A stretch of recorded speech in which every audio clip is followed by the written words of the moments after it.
You've decided to be a foster parent. Now you have to decide if you want to get licensed through the county or the agency. In this episode, we're going to talk all about the pros and cons of both. My name is Brian Woodruff. I'm a foster and adoptive parent.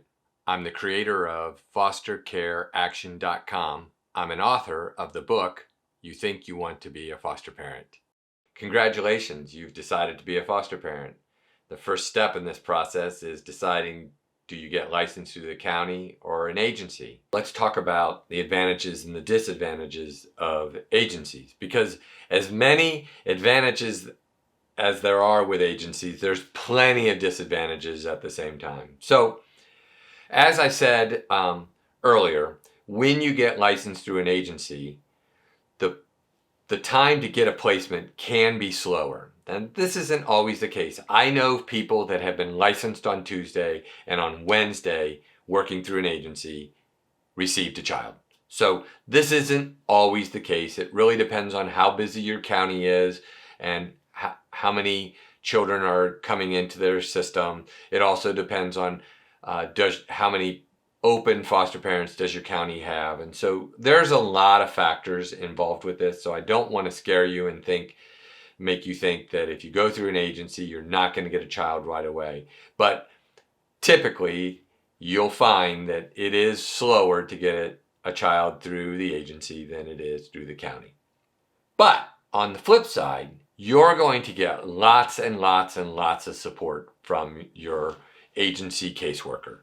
They're going to be available to take calls, typically 24 hours a day. They typically have a hotline.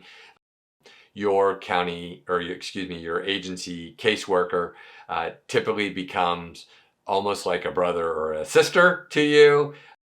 They really get to know you. They get to understand what your needs are. And again, this is a blanket statement. Not every agency is like this, but I will tell you in general, agencies run more like a family.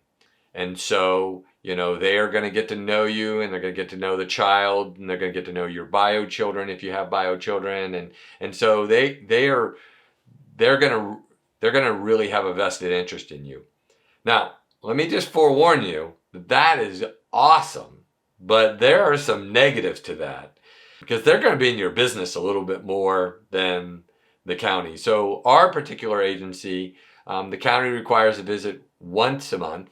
Our agency required a visit twice a month. And I know that doesn't sound like a big deal, one more visit.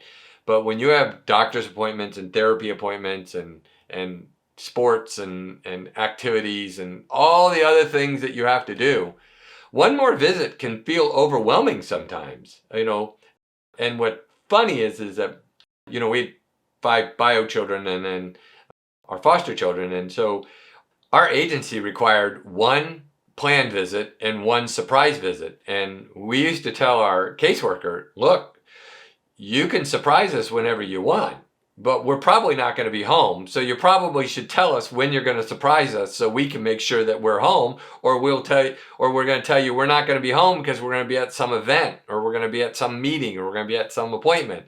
So just understand that with all of that extra support comes a little extra in your business. And so if you're a person that doesn't like people in your business, agencies have a tendency to get in your business. And so that may rub you the wrong way. Some people look at it as an advantage. Some people look at it as a disadvantage. It made me crazy, but there are rules around foster care. And agencies have a tendency to build a fence inside of a fence. And so let me explain what that means. So the state has rules with regards to foster care and all sorts of rules. And then agencies also have to follow that rule. And so a lot of times what agencies do is, so the fence is here. And so the agency doesn't want you to get outside the fence. So they build another fence. They make the rules tighter. They build it 5 feet in. And that way you never get to the other fence. And so for me, that was really hard, because again, I understood what the state rules were, and then my agency would tell me, oh, I had to do this. And so I'll give you a prime example. So the agency or the state says we have a pool, and the state says you have to have a fence around your pool, and it has to have a certain kind of lock and a special kind of lock, and the gates have to be a certain way, and the fence has to be certain height, and the between the pickets have to be, less than a certain distance. And we met all of those state requirements. And if you have a pool put in and it's put in by a pool company, your fence is going to meet all of those guidelines. I have a door off of my family room that goes to a deck, and the deck leads down to where the pool is. It's an in-ground pool. And so my agency made me put a gate on my deck from where you left the deck to go to the pool area. Now, that's not a state requirement. That was my agency building a fence inside of a fence. And it was frustrating. And I did it, but I'm just telling you, it was frustrating. Now, for some of you, you're thinking, get over it. But trust me, there's probably going to be something where you're going to be like, really? And so just understand, with an agency, they have a tendency to build fences inside of fences. So just understand that. As I said before, with an agency, there's typically more visits. I always view that as a good thing because they know what's going on. They can advocate for you. They can help you with strategies to deal with whatever you're dealing with. So seeing them extra is, in my opinion, never a bad thing. Information, as I said earlier, information will come slower about the case because they have to receive the information from the county. Now, I will tell you there's an easy way to get around this. Build a relationship with your GAL, your child's guardian ad litem, and they will give you the information. So if you want information about the case right away, build a relationship with your GAL. Most of them love texting. You can say, hey, court was today. What happened? And they will text you and tell you what happened. So you have every right to know what happened in court. In my state, you have the right to go to every court appearance. So that's not true in every state, but in my state, you have the right to go to every court appearance. But in every state, you have the right to know what's going on within the case. Understand you can't talk about it outside of yourself, but you have the right to know. So if you're worried about not getting that information quick enough, there's a solution. Build a relationship with your GAL. Many on-site professional services. So the agency I work at or work with, they have therapists on site. We know agencies that have doctors on site. We know agencies that have all sorts of professional services on site. So agencies are wonderful about that. Not every agency has that, but many agencies do. And the great part about it is they all take Medicaid. So Medicaid is the kicker. Your primary physician, your kids' doctors may not take Medicare, and so you may have to go find another doctor. I will tell you, most agencies have a list of doctors, but not all of them. So just understand, but lots of them have professional services. And again, I know agencies that have doctors on staff. So you don't have to go anywhere except to your agency to get all your professional services done. Again, that's not true with every agency, but I will tell you it's becoming more and more and more of a trend. Agencies will have a list of daycares, but your daycare expenses will be paid through your stipend. So just understand that but they do have a list of daycares, and typically agencies cover multiple counties, and so they're going to have lists of daycares all over the place. Daycare can get interesting. If you use private daycare, that person's going to have to get background checked and some things of that nature. But you can use private daycare. You can use your parents. You can use friends. But understand that there is some process that you'll have to go through to make sure that they pass all the requirements. And again, it's not a big deal. Just understand that there's a few hoops that you're going to have to jump if you want your parents or somebody like that to watch your children.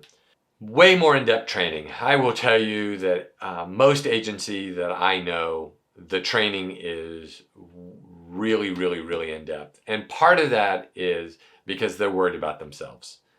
They sign contracts with the counties.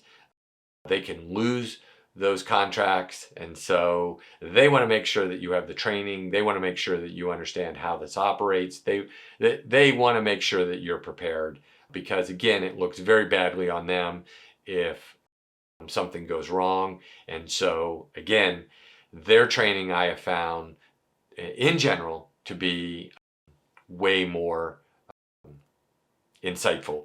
I'll give you an example.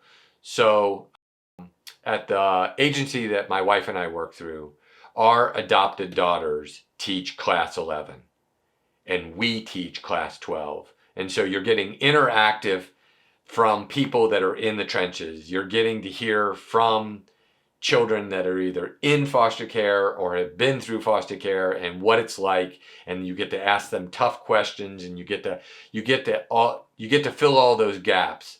Some counties do that, but what I found is more agencies do it than counties. And so that's not, again, this is not a blanket statement.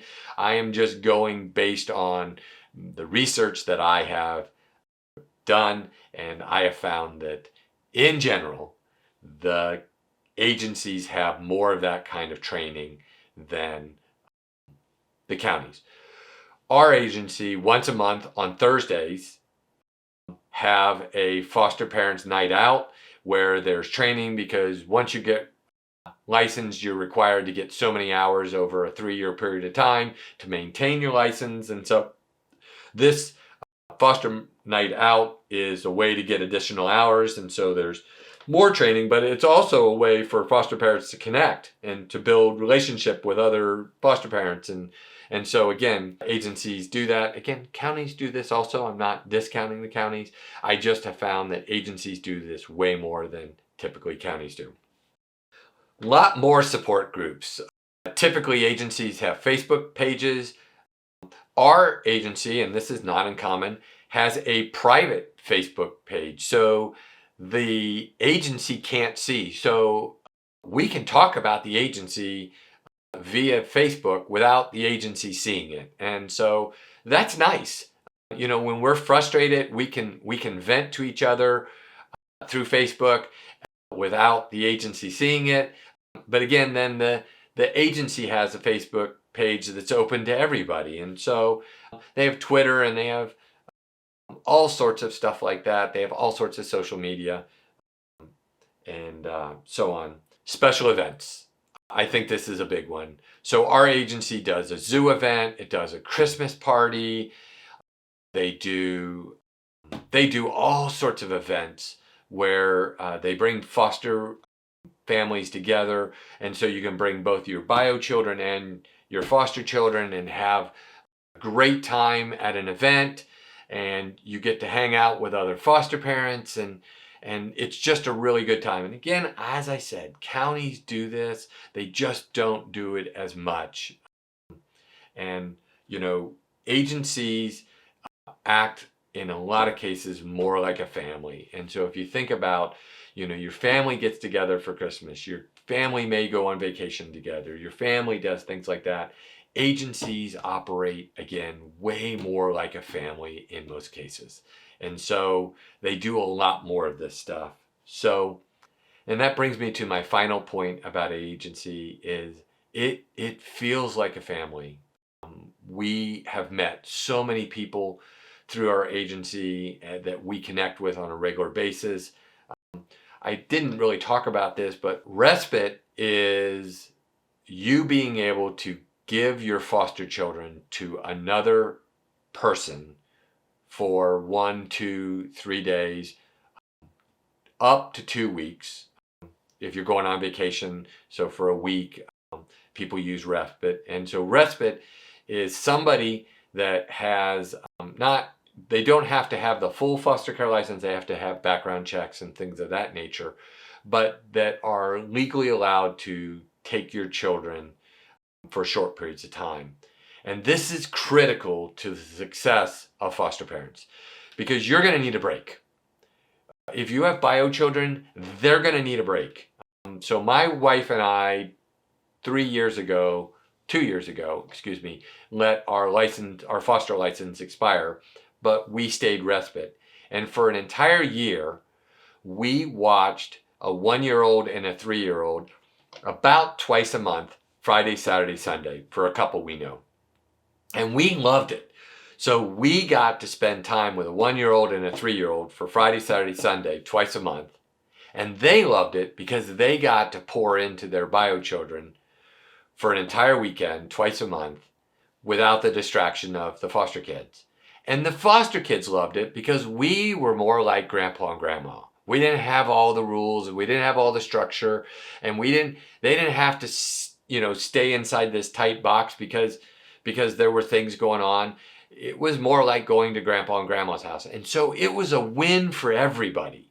It was a win for us because we got to spend time with these wonderful children.